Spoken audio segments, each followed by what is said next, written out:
Well, folks, it's finally that time again that we get the 13F filings from these super investors. That means that we get a look inside of their portfolios and see what they're doing. For example, we just heard news that Warren Buffett, the big man himself, he bought Google. And he bought quite a bit of Google. This is a big move in his portfolio. The stock is up around 5% on the day from that news, and we're going to be discussing it. We're going to be breaking it down. Plus, it doesn't just end with Berkshire. We have many more hedge fund managers and big-time investors, super investors to go over, including Bill Ackman, what he's doing with his portfolio. We have Dev Cantasaria with Valley Forge Capital Management. We have Terry Smith, Poland Capital, Chuck Akre's firm, Value Act Capital, and Josh Tarasov. These are all elite terror investors, the very top of the very top. And we're going to be going over all of their portfolios in this video. We'll be giving some explanation, some context and analysis, and we'll be looking overall at the trends. What are these investors buying and what are they selling? So we'll be going over all of this in this episode. And then we also have our fail of the week, which in this case is a post from Bill Ackman where he's giving relationship and dating advice, telling people that all they really need to do, all guys need to do is go up to women and ask, "May I meet you?" That's right, "May I meet you?" This has caught the internet by storm. Many people are trying out Bill Ackman's advice. May I meet you? May I meet you? We'll be going over many examples of people using the Bill Ackman pickup line in the fail of the week. So this is a stacked episode. We have a ton to get into. Before we do, I just have to say a quick thank you. Thank you, everyone, for sharing Qualtrim. I know a lot of you have tried it. We've literally had thousands of new people join as members of this over just the past couple of weeks. So thank you for trying it out. If you haven't, you can try it out risk-free with a 7-day free trial. Qualtrim turns you into a super investor by allowing you to see the fundamentals of a company in visual format. You can see them evolve over time. That way you don't get scared by stock price fluctuations. Try it out now, risk-free at qualtrim.com. Now, as we kick things off, we get into the 13F filings, and we're going to start off with the big man himself, Warren Buffett. We heard the news. You probably heard it by now, but he bought Google stock. And he likely bought it with his team. There's going to be people that point out that Warren Buffett he's hired lieutenants and people that follow his investing methodology. They follow the Warren Buffett way of buying stocks. But overall, Warren Buffett still today is the CEO of Berkshire. He's stepping down, and this was the last move that he did as a CEO, is he bought a very large position in Google. Now, when we look at overall the activity, we can take a look at the size of this right now. It is a 1.62% position. So he went from not owning Google to buying it as almost a 2% position. Now, you may scoff and say, well, it's just a 2% position, right? That's not a big deal. Okay, this is not a 2% position of your 500K portfolio. This isn't like 50 grand. This is a lot of money. Look at how much money they manage just in their public account. $267 billion, over $250 billion. So when you're talking about percentages, every tiny fraction of a percent is a lot, but buying almost 2% is a ton. This is a massive position to buy as a new company. It's a meaningful one. In fact, this immediately bumps it to around a top 10 position in the public portfolio. So they bought this stock. They bought a meaningful amount. Warren Buffett for sure was informed about this purchase. He allowed it, if not decided on it. And this was the final thing he did before stepping down as a CEO. This is overall an incredibly meaningful buy. And I will just mention, as one of the many Google investors, I just can't help but be happy about this. Isn't it a great feeling to be early on something, to get into a stock well before others do? We got into Google a long time ago. We were in it before Bill Ackman was. We beat him in the stock, and then we even bought more after Bill Ackman. We recognized this stock was a great stock, and so many community members, so many people here piled money into Google. Once it became evident, once it became known that Google was not going to be disrupted by ChatGPT, and especially once it became known that they're not going to have to sell Chrome, this stock has been a solid buy. It's been the best risk-adjusted stock in the market for the past 6 months. I've continually highlighted it, and so having this play out this way, where we have Warren Buffett giving the final stamp of approval, buying this company, doing so even symbolically before he leaves Berkshire, is a really good feeling. And you just have to be happy about it. If you are in Google, and I don't know why you would not be, if you're not in Google today, I don't know what your reasoning is. I don't know what's going through your head. Like, what are you missing with Google? It's a low valuation, multiple huge catalysts, They're at the forefront of like everything with AI. They're diversified. They have low downside. Like, I don't know why you wouldn't be in Google today. I don't know what that argument would be. But for us that are the many investors that have identified this one, I think it's just a time to feel good about this buy, to celebrate it. And I don't believe this story is over yet. When we look at Google stock, it's a company that I just think is going to keep going. Keep in mind, Berkshire entered this position last quarter. Google wasn't that much, it's up a bit. It's up like 10 or 15%. So they're in the green already. They're making money. But that was like 240, 250. Now it's at 280 to 290. And we got the Buffett bump. We got 4.61% on the day. Let me give you a spoiler alert, okay? Google isn't done. It's not done today. The investors that we're going to go over that are selling their position, they're trimming their Google position, that's a mistake. They're going to be regretting that, I believe, in just a couple of years, because the way that this stock evolves, and I've done this for a long period of time, when you know a stock has erased the downside, when the downside in terms of competition has fizzled out, and there's ample catalysts for real growth in the future and diversification, when the story gets more evolved over time, that's a stock that's going to go higher. Google has multiple catalysts. Not only does it have a chance for multiple expansion from a 27 PE to a 30, but it also has enormous earnings per share growth. It's at the forefront of AI. The robotaxi is a real thing. They're really executing on that. It's a valuable business. They have Gemini. They are vertically integrated. They have cloud. They have YouTube. This company has it all. They have the world in their hands. Sundar Pichai is beholden to no one. He doesn't have to ask permission for anything. He can do whatever he wants. Like, Google is winning in every category. And again, it's at a 27 PE, reasonable valuation. Berkshire is not a company. They're not an investment team. They don't hold an investment philosophy where they only buy stuff because they intend to hold it for a month. It's true that not everything they buy works out. Sometimes they buy stuff and they end up saying, oh, that wasn't the best buy, like anyone else. They're not perfect, but they buy things for the long term.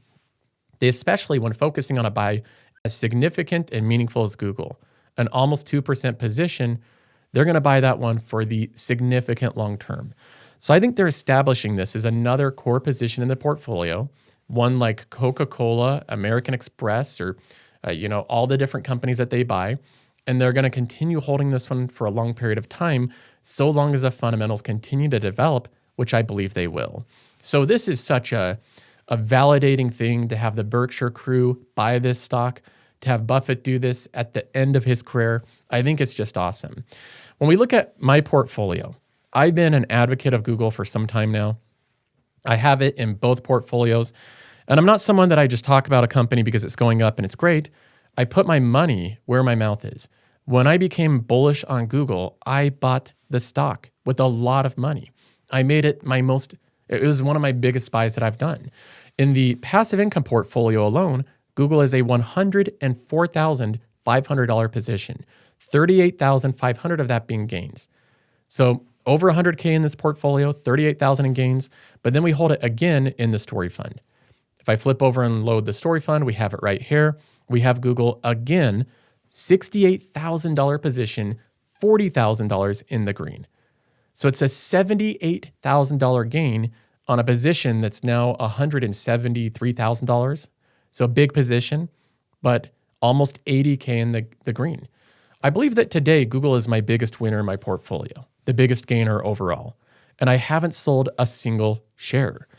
Now, again, there's going to be other investors that we highlight today. We go over different portfolios, and many of them are kind of taking a victory lap and they're selling out of Google. They're reducing their position, and I think that's a mistake. I agree more with the Buffett team that last quarter is a great time to get in, but I believe that there's going to be more of a story arc over the next 5 years. Google should have significant alpha over the next 5 years. So with this being really the only meaningful move, there's other things that they did, of course. They're always changing around a few things here and there. Most of these are very small moves. Google's the biggest buy by far. Other than that, they took a little bit more gains in their Apple position. Even though Apple stock has done well, and there are some catalysts for Apple, it's not nearly as good as Google. Apple's at a higher valuation, and it's growing slower, but the moat is less in question. Google is at a much lower valuation, growing much faster, and I believe the moat is very strong for Google as well. But Google does have more opinions about the moat than Apple.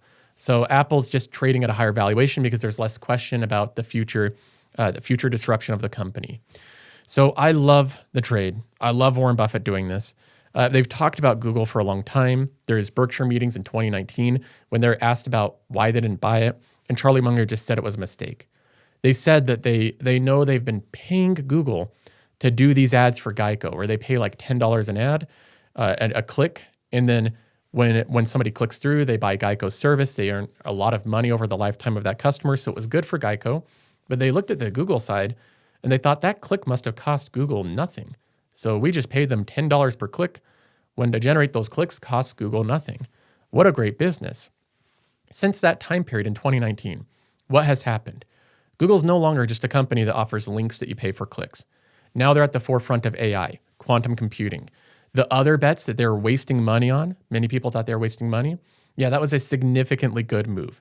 Sundar Pichai invested in robotaxi and figured it out where Apple did not. So they have the robotaxi business figured out. They also have YouTube that's growing. It's going to double in size, I believe, over the next 5 years. You have Google Cloud that's going to over double in size over the next 4 to 5 years. They have vertically integrated the TPUs. They've been investing in that, so they're not as reliant on NVIDIA. There's so many good things going for this company. Wonderful buy by Warren Buffett and the team. In terms of who gets the credit, when you're the CEO of the company that's known for being stock pickers, it ultimately comes back to you.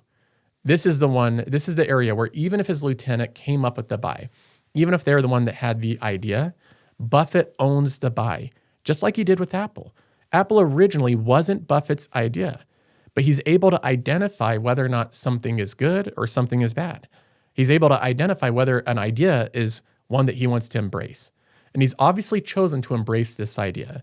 So I believe whether or not you give credit to the lieutenants or Buffett, who cares? Buffett is the executive. This is a final move that he did, and I think it's a great one. Now, moving on, we get to Bill Ackman with Pershing Square Capital. Let's go ahead and take a look at his. I always like looking at what Bill Ackman's doing because he runs a fairly concentrated portfolio. He has companies that, in many cases, I really like the companies he's invested in. So we look at the portfolio overall, and I love the construction of it. We have Uber as the very top. This one has been a home run for him. He invested in it early this year, and it's gone up quite a bit this year. So good investment by Bill Ackman. Then we have Brookfield Corp. This is another one that I think is a low risk investment. It's more like an infrastructure play, a diversified investment. I think it'd be really tough to lose a lot of money on BN. This one's also done fairly well this year, keeping up with the market. We have Howard Hughes Holdings as a 10% position. And then we get into Google. Now, his Google position is really big. It's actually bigger than Howard Hughes because you have GOOG, which is 10.5. Then you have GOOGL, which is 8. So it has an 18% Google position overall. And the one trade that he did, if we look at his activity this quarter, we can see that he trimmed a bit of Google. He trimmed about 0.86% of his portfolio, which is 500,000 shares. This is something that you'll see hedge fund managers do from time to time. They do have some liquidity needs. For example, if people are pulling money out of the fund, they have to raise that cash somewhere. So they are forced to sell a stock. Now, I can't prove that that's what happened here with Google, but I believe there's a good chance it was either that or some rebalancing. I think that overall, taking gains in Google today is a mistake. Google is a company that I still believe is going to go much higher. It's going above $300 per share. I think the company today is worth at least $320 per share. So there's still some buffer room. The stock is still undervalued. If I was looking at Bill Ackman's portfolio, I would sooner sell a few companies in the portfolio and trim them out of it than Google. Bill Ackman holds a very concentrated portfolio of incredibly high quality companies. You can talk about valuation and which one is possibly the best idea, but when you have these type of stocks concentrated in a portfolio, the odds are really good of you outperforming the market, especially with the type of companies that he invests in.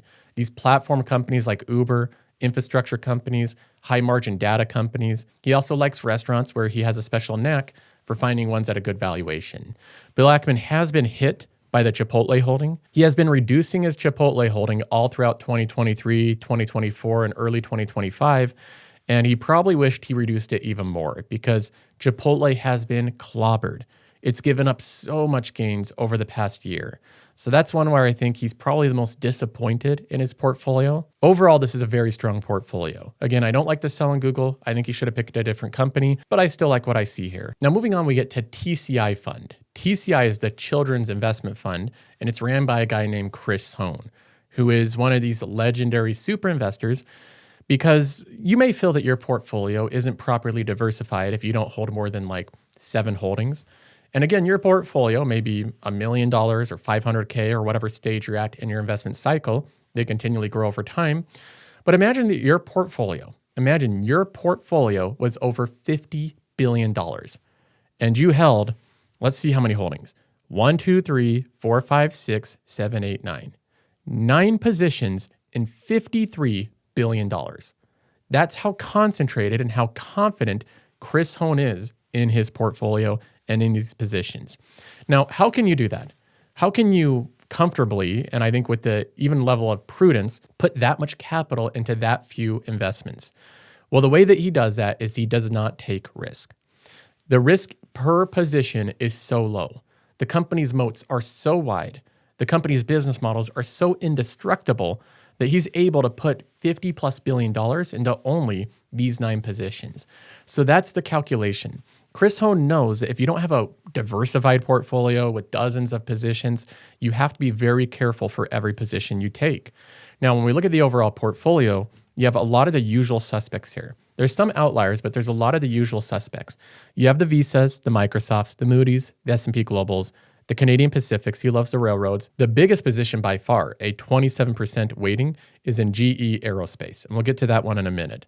When we look at overall the trade, you'll note that the trade that he does here, the biggest one by far, is he trims about half of his Google position. So he just chopped Google in half last quarter. Now, Google, again, has come up quite a bit from last quarter. The past 3 months, it's up a decent amount. So in hindsight, in a short-term hindsight, this was a mistake. You can do some hindsight analysis, but I think that misses the point of what Chris Hone does with his investment thesis. When I try to look at what Chris Hone actually does, the way that he invests again by reducing risks per holding next to zero. It's not perfectly zero, but it's as close to zero as it gets. So if there's any position at all that shows any level of risk, he's going to get rid of that company. He's going to chop the position in half. He's going to cut it down. Not even if the risk is played out, not even if it's real, not even if it's played into the fundamentals. He's going to get out before that. Even if he believes there's any risk growing in a stock at all, he will exit the stock.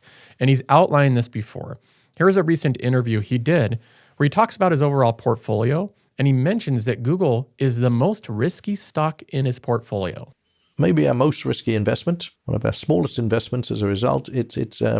And where we have some level of protection because there are businesses like YouTube and their cloud business, which represent half the market cap. It isn't all search, but search is critical. And so can they out-innovate competition? Yeah, there's a risk of search fragmenting, as competitors come in and try to, but it's a question mark. Well, we don't think so. We think they have a lot of advantages of their data to offer higher quality search results.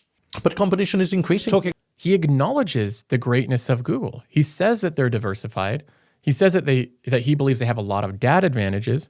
But notwithstanding that, he says there is a question mark. Competition is increasing in this very lucrative, high-margin, valuable space of Google search. And for him, this calculation is different than most investors. He doesn't like battleground stocks. He doesn't like stocks where there's big disagreements or big question marks of how things may turn out. Even though he believes that Google's likely to do really well, it's most likely to turn out really great, he just won't take any risk with any type of battleground stock. So as Google starts to show any level of competition in one of their core businesses where they historically didn't have as much competition, Chris Hone just chops that position. He's chopped it nearly in half. And it looks like he put most of that capital in Visa, which is a stock that's not a battleground stock. There is no big unknowns or question marks with Visa. So Chris Hone puts his money in that and he feels comfortable. He can sleep easy. He doesn't have to figure out the technological differences between Google and a Perplexity or OpenAI. He doesn't have to care about that. He knows in Visa, there's just no question marks. And that's his investment philosophy. He's willing to give up a little bit of upside to make sure his portfolio has no question marks in it.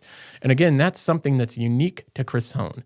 So while I fundamentally disagree with the sell on Google, you know how bullish I am on the company, I also respect what he's doing with his portfolio. I respect his investing philosophy. And I realize that he's in a different category managing $50 billion than I am managing even $1 million plus. Very different levels. He's managing other people's money. He's being far more conservative with it. So this is part of the reason that TCI has done so well. It's beat out so many fund managers. It is concentrated, it's low risk, but it's in high return capital companies. Very good investment philosophy. And I believe it puts him as the top tier, S tier of investors. One of the companies he continues to focus on is GE Aerospace. There's a business breakdown on this stock that I think is great that goes over it, but I want to cover this one in more detail in the future as well. The basic summary of GE Aerospace and the reason that this stock has gone up so much, it's been such an incredible performer for Chris Hohn over a long period of time. Look at the performance of this stock. It's just left out of the conversation. It's up 500% over the past 5 years. Year to date, it's up 80%, but you're not hearing about it on CNBC or other places. And part of the reason why is because it's one of these companies that's a little bit lesser focused on. It's not in this AI battle. But GE actually has a lot of similarities as an ASML. I feel like my investment in ASML is very similar to the investment in GE. We can look at ASML today, and we'll talk about this one in the future. It's not up as much. It's up 45, 46% year to date, but it's very similar in thesis. And that is that they make equipment, they make things that are so difficult to manufacture, that take such a big history and knowledge base, so many learnings over so many years, so many unique partners and exclusive relationships, that it's so difficult for other competitors to create the thing they did. Most of them don't even try. They know that if you try to compete with GE Aerospace, you're going to burn a ton of capital in the process. And GE is a company that makes things that are so complicated, these aerospace engines, no one else can do it, and they have a diversified customer base. They can sell them to lots of different airlines and different people that want them. So their customer base is diversified. The product they solely own. It's very similar to an ASML type of relationship. Very well done by him, and I think also a great buy into Visa. I think American Express, Visa, MasterCard are all wonderful buys today. They've all been fundamentally doing great this year, but I believe that Visa, MasterCard have more upside today. Now, with Chris Hohn dramatically trimming his Google position, saying that it's more risky than any other stock he owns, I do think that he's wrong here. And I think it's worth highlighting that even the smartest, brightest minds, the best investors, can be wrong on big decisions like this. And Chris Hohn is somebody that has been wrong before. I don't highlight this to criticize him, but just to give some context that we make the judgment calls that we make. And in some cases, we can be off on things. Chris Hohn back in 2022 wrote a letter, an open letter to Google, to the executives of the company, the board of directors. This was November 15, 2022, where he addresses Sundar Pichai directly, saying that they're a significant investor. They're expressing their views that the cost basis for Alphabet is too high, that management needs to take aggressive actions. The company has too many employees. The cost per employee is too high. Management should publicly disclose EBIT margin targets and substantially reduce the losses in other bets and increase share buybacks. He goes through all of this. He says that the company is just hiring way too many employees. And he gives data of the growth and the compounding of hiring different employees. He says the compensation for these employees are way too high. And again, he goes through and gives charts of how much Google's compensating their employees compared to other companies. And then finally, he goes into the other bets. This is where he gives a criticism for Waymo. And all of this entire letter was entirely wrong. Every bit of advice that Chris Hohn had was wrong. Now, again, this isn't just to bash Chris Hohn. I think he's one of the best investors, top tier. I have immense respect for him. And his beliefs, even in this case, were very justifiable. In fact, I agreed with a lot of the criticisms here. But it shows how much time can change opinions on things. For example, the first argument that he made was headcount is too high. The reason that Google accelerated the headcount, and this is something that the Information did a report on, the reason it accelerated at a 20% CAGR was because of Google Cloud. Google needed rapid increases in employees. They needed to compensate them to get the best of the best. So Google spent their huge cash pile. They have enough money to buy anything they want. So they're not at a lack of capital. They're at a lack of employees and a lack of talent. They have money to solve those problems. So Sundar intelligently made the calculation that we're not going to be cheap on our employees. We're not going to try to underpay them and get second tier, third tier employees. We're going to hire aggressively. We're going to hire the best. We're going to pay them whatever we need to get the best employees. So what did he build from all these employees? Google Cloud, which has Gemini and DeepMind and the TPUs, everything that comes along with that. That requires a lot of employees. This has been one of the best decisions Sundar has done, is hiring all these employees, getting that running, and now they have an amazing cloud business, attracting enormous amounts of revenue and clients and growing the moat of Google, diversifying itself from Google search. So the first criticism that Chris Hone gives turned out to be wrong.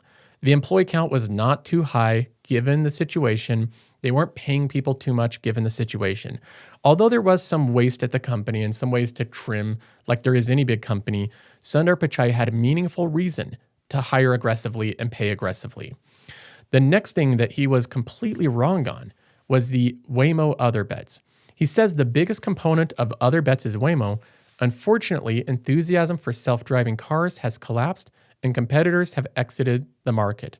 Ford and Volkswagen recently decided to shut down their self-driving car venture, saying, quote, "We looked at it in every way we could and we just don't see profitability a long way out." Waymo has not justified its excessive investment and its losses should be reduced dramatically.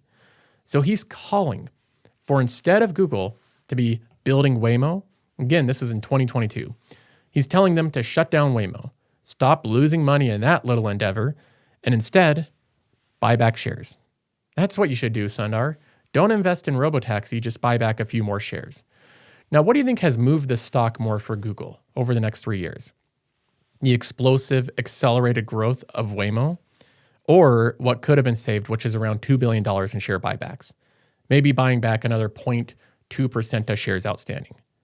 Obviously, Waymo has been a way bigger contributor to share price improvement. They've generated tens, if not hundreds of billions of dollars worth of value, worth of market cap in Google by investing in Waymo and ignoring the letter of Chris Hone. Because Sundar Pichai knew that even though Ford couldn't figure it out, even though these other companies like Apple couldn't figure it out, we know how. We can get the job done. So Waymo's now expanding to all different cities. It's expanding on freeways. It's going into airports. They have half the profitability. They're already on a per unit basis, almost profitable in California. There's so many good things coming from that. And the reason that I highlight this again is to show that even though he's selling out of Google, he's had takes on Google that haven't been accurate before. And I think that this is another one that Google's more risky than these other companies, I think is just frankly not true. So even though I have great respect for Chris Hone, I think that overall his portfolio is fantastic. I just wanted to point this out. Now, next we have one of my favorite super investors, which is, of course, Dev Kantesaria from Valley Forge Capital. He's someone that I just see eye to eye with. We agree on a lot. I don't agree with him on everything. There's a time period where he sold out of Amazon towards the bottom. I didn't love that, but he bought into it, and that one did great. And that's the story of Valley Forge Capital Management. Even the mistakes that Dev makes are not that big. He usually makes up for it, like in the next trade, he makes way more money than the mistake he made. It's been the story of an investor that focuses on extraordinarily high quality companies. High quality meaning super wide moats, high returns on capital. They have very capital efficient business models. Not a lot of money spent on stock-based comp, not a lot of money spent on CapEx.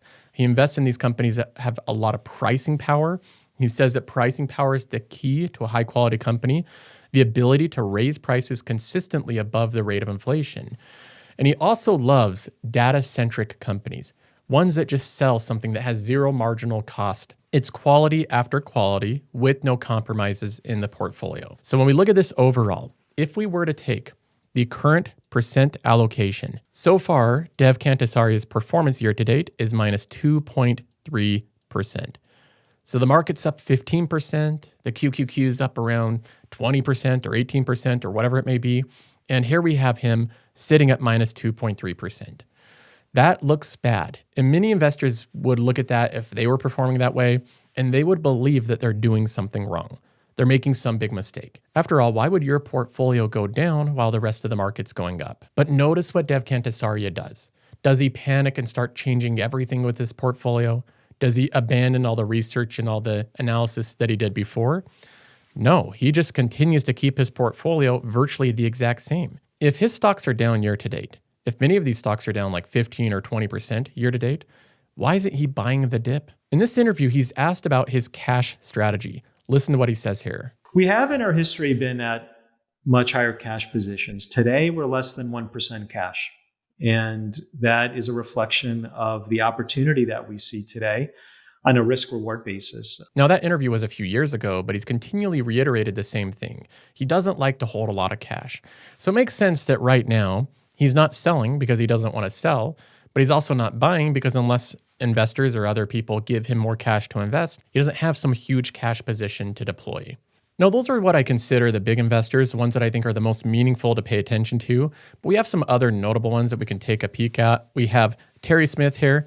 I have not personally been too impressed with Terry Smith's Fundsmith over the past couple of years. They have made a series of buy and sell mistakes, holding the wrong companies, selling or buying the wrong companies at the wrong time, selling companies right before they go up, buying them right before they go down. We've seen this happen and performance has suffered on a relative basis. I haven't been impressed with Terry Smith's moves for some time. And this is another quarter where I leave wondering why he's making the decisions he is. Next up, we have Poland Capital. Now, this isn't like a single investor. This is their growth fund, and they have a ton of managers. It's a whole investment team. It's really a big institution. They do a lot of research. They have like multiple portfolio managers for everything they do. When we look at their most recent trades, we can take a look here. The biggest one was buying Broadcom. So that seems a little bit like a momentum buy. They're buying a name that's gone up a lot. Broadcom has a lot of tailwinds, and they initiated a position, or they at least added a huge percentage to NVIDIA. So Broadcom and NVIDIA, they want to increase exposure to the chips play, to the GPUs. And then you have a bunch of other trades that are below 2%. And this is what they do. They're constantly doing this type of momentum rebalancing. And they've even said in their letters that this isn't helping with their performance all that much. After that, we get into Chuck Ockrey with Ockrey Capital Management. Now, it's still under Chuck Ockrey's name because he's an absolute legend. But the name's a bit of a misnomer now because Ockrey, at least Chuck Ockrey, is not managing this fund anymore. He stepped down, a little bit like what Buffett's doing, and the team at Ockrey Capital Management is trying to manage it in his stead. Now, we have some reductions. They've continually been reducing MasterCard, Brookfield, Visa, Moody's, O'Reilly, all these companies that they've held for a long period of time. But if we look at what they did, I actually like some of the moves they made. I've been critical of them in the past, but I like these most recent moves. They built a sizable position in FICO. So they bought it during the sell-off. I don't know if they bought the absolute low. We can't tell. But they bought FICO, which is one of the stocks that's down this year. They sold out of MasterCard and bought into it, which I think is a good trade. I actually think this is a great one. It's the first one that I've seen this team do that I agree 100% with it. Next, we get to Alta-Rock Partners. This is another one that has a ton of money that they manage, over $5 billion, and they only have 9 positions. So it's a little bit like Chris Hone to just a smaller extent.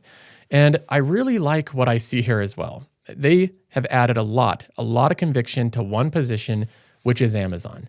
I love seeing that. Amazon, I think, is one of the 2 big tech companies. The 2 big tech companies that I'm the most bullish on is Google and Amazon. First and foremost, those 2 companies. So I love the new buy into Amazon, adding 20% to this position, making it another 5% increase. They're doing the same thing that a lot of Google investors are doing. I believe it's a mistake. They reduced their Google position by 67%. Next, we get to Value Act Capital. They manage over $5 billion.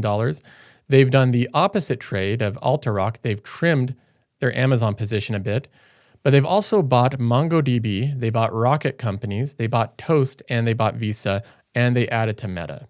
So they have a whole slew of companies here that they've been buying. The most notable thing that they've done is they've bought into Toast, and they've added a lot to MongoDB.